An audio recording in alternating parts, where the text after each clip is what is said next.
Should I do it now or should I do it later? That's what procrastination is all about. It can stop us from being productive, reaching our goals, and keeping commitments. I'll talk about the causes and solutions for procrastination in this video. In some of my last videos, I focused on delegation. And of course, delegation requires time and commitment, and it's something that we often procrastinate on. Bigger projects are often harder to attack because there's some unknown in there. There may be fear of failure, and we know it's going to take a larger block of time to get it done. So sometimes just thinking about that big task keeps us from doing it, and delegation falls into that category.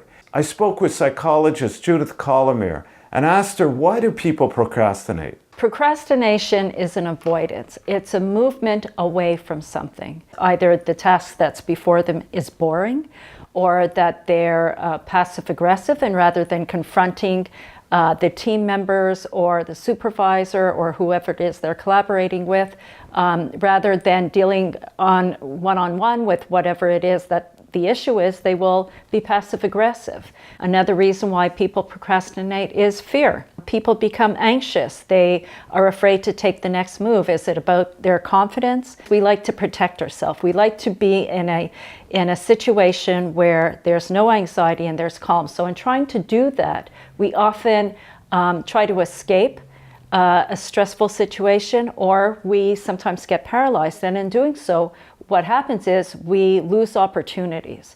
Some other causes for procrastination are bad work habits, rationalizing tasks to be unimportant or marginal, difficult projects, poor work ethic, lack of a deadline, feeling sorry for yourself, not caring, too busy, not being clear on what needs to be done, and there's probably others as well. If we really look and tease apart the emotions, we always find that there's something that's being triggered that we don't want to deal with, that we don't want to face, and so we run away from it. Mindfulness really gets us in touch with being able to observe what it is the emotions are, what are the feelings that are coming up, that are being triggered, that inhibit us from moving towards the task rather than moving away from it as we do in procrastination. One approach to getting over procrastination, especially on bigger projects, is to break it down into steps. In fact, Steve Chandler, in his book Time Warrior, suggests to set 3 minutes to complete an action towards a bigger project. Once the 3 minutes is up, you set another 3 minutes for the next action towards that project.